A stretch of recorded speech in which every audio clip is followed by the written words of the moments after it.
Magsitayo ang lahat para sa panalangin. Seth, maaari mo bang panguluhan?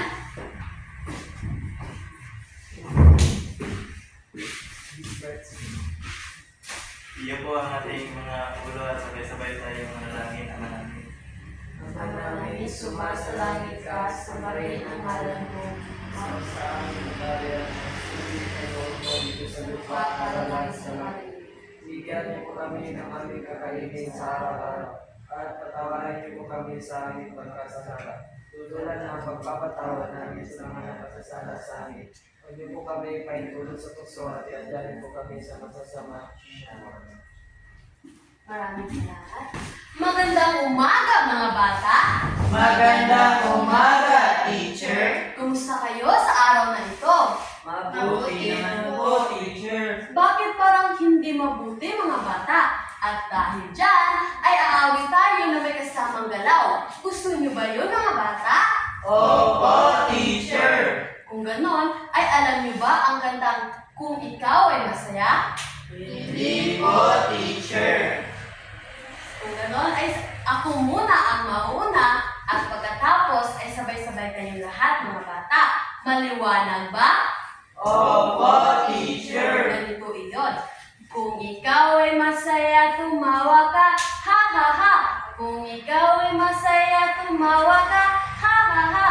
Kung ikaw ay masaya, buhay mo ay sisigla. Kung ikaw ay masaya, tumawa ka, ha ha ha.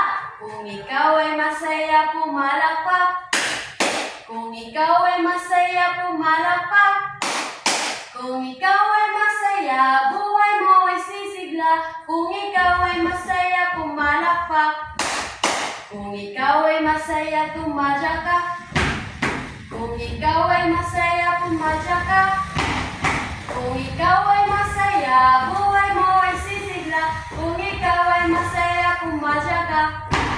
Ngayon, nakuha niyo na ba, mga bata? Opo, teacher. Kung ganon, ay sabay-sabay na tayong lahat. Sa pagbilang ko, 1, 2, 3. Kung ikaw ay masaya, tumawa ka, ha ha ha. Kung ikaw ay masaya, tumawa ka, ha ha ha. Kung ikaw ay masaya, buhay mo ay sisigla. Kung ikaw ay masaya, tumawa ka, ha ha ha. Kung ikaw ay masaya, pumalakpak. Kung ikaw ay masaya, pumalakpak. Kung ikaw ay masaya, buhay mo ay sisigla. Kung ikaw ay masaya, pumalakpak. Kung ikaw ay masaya, tumadya ka. Kung ikaw ay masaya, tumadya ka. Kung ikaw ay masaya, buhay mo ay sisigla. Kung ikaw ay masaya, tumadya ka. Pakibilisan, mga bata. Kung ikaw ay masaya, tumawa ka, ha ha ha. Kung ikaw ay masaya, tumawa ka, ha ha ha. Kung ikaw ay masaya, buhay mo ay sisigla. Kung ikaw ay masaya, tumawa ka, ha ha ha. Kung ikaw ay masaya, pumalakpak. Kung ikaw ay masaya, pumalakpak. Kung ikaw ay masaya, buhay mo ay sisigla. Kung ikaw ay masaya, pumalakpak. Kung ikaw ay masaya, tumadya ka. Kung ikaw ay masaya, tumadya ka. Kung ikaw ay masaya, buhay mo ay sisigla. Kung ikaw ay masaya, tumadya ka. Napakagaling, mga bata. Ngayon ay bumalik na ang inyong mga enerhiya. Pakitingnan ang ilalim at ibabaw ng inyong mga mesa at pulutin kung mayroong basurang kakalat. Tapos na ba, mga bata? Opo, teacher. Kung ganon, ay maaari na kayong makupo. Bago tayo magsimula, ay mayroon bang lumiban ngayong araw, mga bata? Wala po, teacher. Mabuti naman kung ganon. Bago tayo magsimula, ay mayroon muna tayo iilang mga kasunduan. Maliwanag ba, mga bata? Opo, teacher. Ngayon, ang una ay ano ang inyong gagawin kapag ako ay nagsasalita dito sa harapan? Seth! Makinig ng mabuti po, teacher. Mahusay, Seth! Kapag ako ay nagsasalita dito sa harapan ay nais kong makinig kayo ng mabuti. Ang susunod naman ay ano ang inyong gagawin kapag gusto niyong sumagot o mayroon kayong mga katanungan. Seti! Itaas po ang kamay, teacher. Mahusay, Seti! Itaas ang kanang kamay kung nais sumagot. At ang pangatlo naman ay ano ang inyong gagawin kapag ako ay magbibigay ng pangkatang gawain. Rin! Makilaw po, teacher! Magaling rin! Makilahok sa oras ng talakayan. At ang panghuli naman ay pakibasa, Ken. Igalang ang mga guro at kapwa mag-aaral. Magaling, Ken. Pakibasa ng sabay-sabay ang ating mga alituntunin, mga bata. Makinig ng mabuti. Itaas ang kanang kamay kung nais sumagot. Makilahok sa oras ng talakayan. Igalang ang mga guro at kapwa mag-aaral. Maliwanag ba, mga bata? Opo, teacher! Mahusay. Naway sundin ninyo ang ating mga alituntunin sa loob ng silid-aralan upang magkaroon tayo ng matiwasay na klase. Naiintindihan ba, mga bata? Opo, teacher! Bago tayo dumako sa paksang ating tatalakayin ay ano muna ang paksang ating itinalakay kahapon? Ken! Mga yamang tao na nagbibigay serbisyo. Mahusay, Ken! Lance, maaari ka bang magbigay ng mga yamang tao na nagbibigay serbisyo? Lance? Pulis at guro po, teacher. Magaling, Lance! Rin, maaari ka bang magbigay? Bumbero at doktor po, teacher. Napakagaling mo naman, Rin! At panghuli, Sam! Magbigay ng dalawang halimbawa. Super at karpintero po, teacher. Magaling, Sam! Natutuwa ako at naalala niyo pa ang paksang ating itinalakay kahapon. Handa na ba kayo, mga bata? Opo, teacher! Pakilakasan, mga bata! Opo, teacher! Magaling! Ngayon ay magkakaroon tayo ng isang pangkatang gawain. Ito ang unang pangkat at ito naman ang pangalawang pangkat. Pamilyar ba kayo sa larong unan mo ako, mga bata? Hindi po, teacher! Madali lang ito, mga bata. Ang kailangan nilang gawin ay ilagay ang mga letrang nawawala sa mga pangungusap. Ito ang para sa unang pangkat at ito naman ang para sa pangalawang pangkat. Ibigyan ko lamang kayo ng 3 minuto. Maaari na kayong magsimula, mga bata.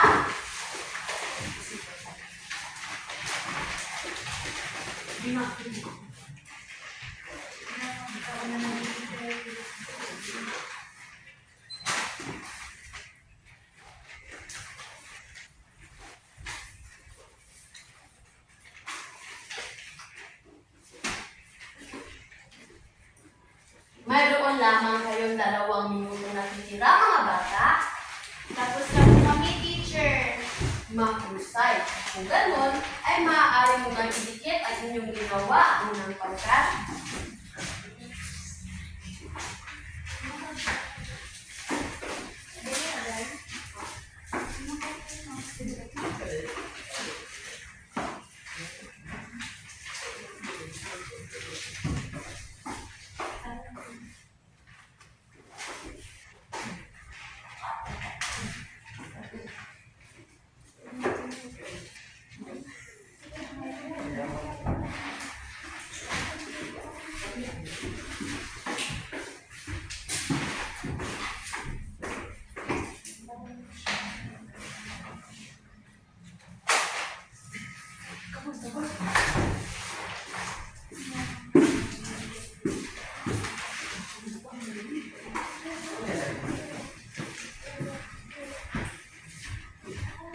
Magaling, mga bata. Ngayon, batay sa inyong ginawa ay ano ang paksang ating tatalakayin ngayong umaga? Seti! Sa tingin ko po, teacher, ang paksang ating tatalakayin ngayong araw ay patungkol sa yamang tao na nagbibigay produkto at Magaling, Seti. Maaari mo bang ulitin ang sinabi ni Seti? Sa tingin ko po, teacher, ang paksa natin niyan ay patungkol sa yamang tao na nagbibigay ng produkto. Magaling mga bata! Ang paksang ating tatalakayin ngayong umaga ay patungkol sa basahin ng sabay-sabay mga bata. Mga yamang tao na nagbibigay ng produkto. Magaling! Ngayon naman ay mayroon akong mga litrato rito na nais kong inyong tingnan at sabihin kung ano ang kanilang produktong na ibibigay. Ang unang larawan. Seti! Bigas po, teacher. Ano ito? Magsasaka. Magaling! Ano namang produkto ang naibibigay ng magsasaka? Seti? Bigas po, teacher. Mahusay, Seti! At pakibasa ng sabay-sabay mga bata. Magsasaka. Sila ang nagtatrabaho upang matugunan ang mga papunahing pangangailangan sa pagkain tulad ng bigas. Mahusay. At ang susunod naman na retrato. Ken! Mangingisda po, teacher. Magaling. Ano namang produkto ang naibibigay ng mangingisda? Isda po, teacher. Ano pa, Ken? Ayamang dagat po, teacher. Magaling, Ken.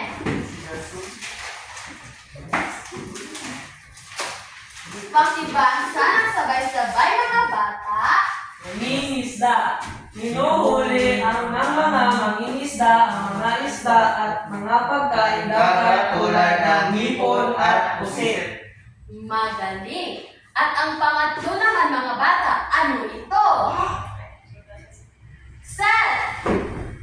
Isa po ito, engineer, teacher, Tama ba si Seth? or carpintero, or architect. Magaling, Seth. Ito ay architect. Oh.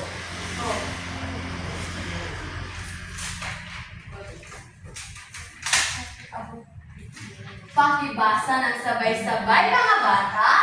Arkitekto, sila ang nagpaplano ng bahay, gusali at mga disenyo ng bahagi ng iba't ibang konstruksyon. Magaling. Ang susunod naman. Read. Panadero po, teacher. Magaling, Read. Ano naman ang naibibigay na produkto ng isang panadero? Ken. Pandesal po, teacher. Mahusay, Ken. Ang naibibigay ng panadero ay pakibasa ng sabay-sabay mga bata. Panadero. Ang panadero ang gumagawa ng tinapay at iba pang produktong gawa sa harina tulad ng cake, biskwit at cookies. Magaling. At ang panglima naman, Seth. Isa po ito, mananahe, teacher. Magaling, Seth. Anong produkto ang naibibigay ng isang bananahe? Mga damit po, teacher, at mga bag. Magaling, Seth. Pakibasa ng sabay mga bata. Mananay, gumagawa ng mga damit, kortina, punda ng unan, sapin sa kama at mantel. Mahusay. At ang pang-anim naman mga bata.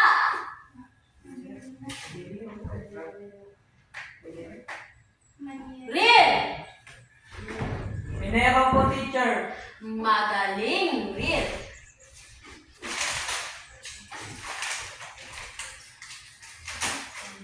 Pakibasa ng sabay-sabay mga bata. Lakasan. Minero, Sila ang kumukuha ng mga likas na yaman tulad ng ginto, pilang, bakal at iba pa. ang mga ito ay ginagawang alahas. Mahusay. At ang panghuling larawan naman mga bata. Seth. Pagtutuso po, teacher. Mahusay, Seth. Basa ng malakas mga bata. Matutroso. Pinupulot nila ang mga katawan tuwan ng malaking puno at matandang puno. Ginagamit ang troso sa paggawa ng bahay. Mahusay. Ngayon mga bata, naintindihan na ba ang paksang-ating itinalakay ngayong umaga? Opo, teacher. Magaling. Kung ganon, ay mayroon akong mga iilang katanungan. Ano nga ulit ang paksang-ating itinalakay ngayong umaga? Setting! Ang paksang itinalakay po natin, teacher, ay tungkol sa mga yamang taong nagbibigay produkto. Tama ba ang sagot ni Seti, mga bata? Opo, teacher. Pakilakasan, mga bata! Opo, teacher. Mahusay! Ang paksang ating itinalakay ngayong umaga ay patungkol sa mga yamang tao na nagbibigay produkto. Ken, maaari ka bang magbigay ng isang halimbawa? Panadero po, teacher. Magaling, Ken! Ano ang produktong na ibibigay ng isang panadero? Cake at saka cookies po, teacher. Napakagaling, Ken! San, maaari ka bang magbigay pa ng isa? Nangingisda po, teacher. Magaling, Seth! Ano naman ang naibibigay ng produkto ng isang mangingisda? Rin! Mga pagkain yamang tubig, teacher. Magaling! Natutuwa ako at naunawaan ninyo ang paksang ating itinalakay ngayong umaga, mga bata. Mahusay, mga bata! Upang mas lalo ninyong maintindihan ang paksang ating itinalakay ngayong umaga, ay makakaroon ulit tayo ng isang panggatang gawain. Ito pa rin ang unang pangkat at ito naman ang ikalawang pangkat. Ang bawat pangkat ay may kanya-kanyang paluto. Ito ang para sa unang pangkat, ito naman ang para sa ikalawang pangkat. Bibigyan ko lamang kayo ng 3 minuto. Maaari na kayo magsimula, mga bata.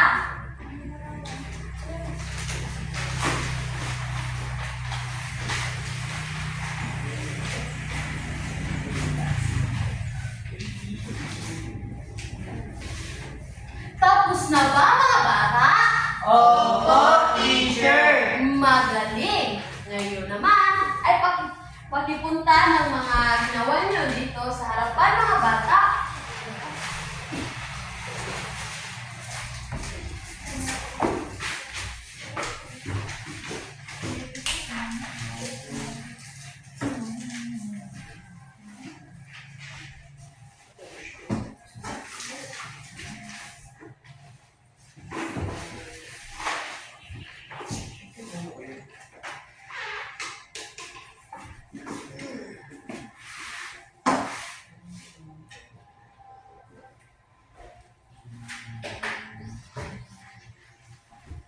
Ang gagaling nyo naman, mga bata. Sa aking nakikita ay talagang naiintindihan nyo na ang paksang ating itinalakay ngayong umaga. Ngayon naman ay magkakaroon tayo ng isang pagtataya.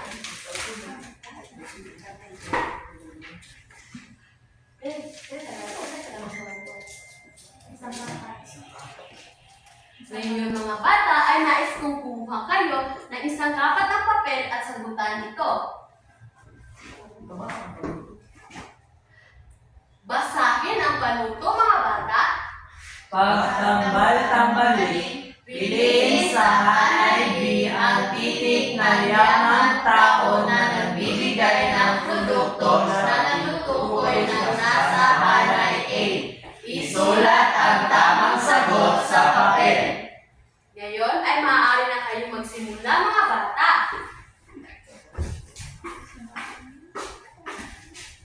Tapos na ba kayo, mga bata? Opo, teacher. Kung ganon, ay atin ito munang sagutan. Para sa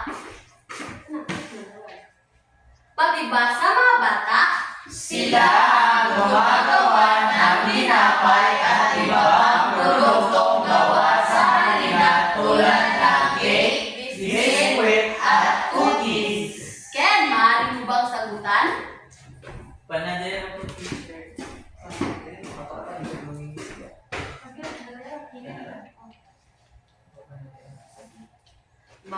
Tama ba si Ken, mga bata? Opo, teacher. Mahusay. Ang sagot nito ay panadero. Pangalawa naman, mga bata. Sila naman ang nanguhuli ng isda, ibon at pusit. Seth, maaari mo bang sagutan?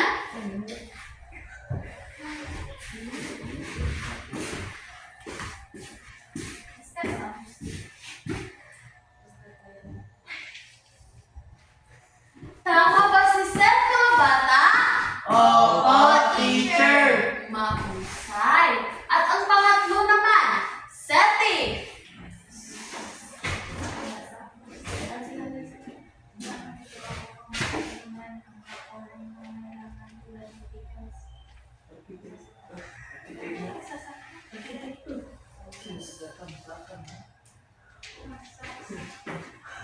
Tama ba si Seth, mga bata? Opo, teacher. At ang pangapat naman, Riel, maaari mo bang sagutan?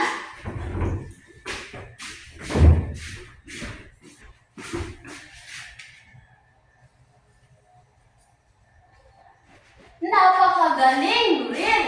At tama ba si Riel, mga bata? Opo, teacher. Tama! At ang panghuli naman, Gapol, maaari mo bang sagutan?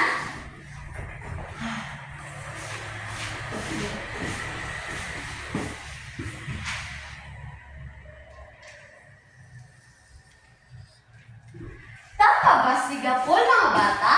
Opo, teacher. Talaga ba, mga bata? Yes po, teacher. Mahusay. Si Gapol ay tama. Ngayon naman ay nais kong kunin ang inyong mga kwaderno at isulat ito, mga bata. Pakibasa muna, mga bata. Iguit ang hanap buhay ng inyong magulang na nakapagbibigay ng produkto. Tapos na ba, mga bata? Opo, teacher. Kung ganon, ay naintindihan niyo ba ang paksang ating itinalakay ngayong umaga? Opo, teacher. Mahusay! Nais kong tumayo kayong lahat, mga bata. At dahil naintindihan niyo ang paksang ating itinalakay ngayong umaga, ay alam niyo ba ang Cardo Dalisay Cup, mga bata? Hindi po, teacher. Madali lang iyon. Ganito iyon, mga bata.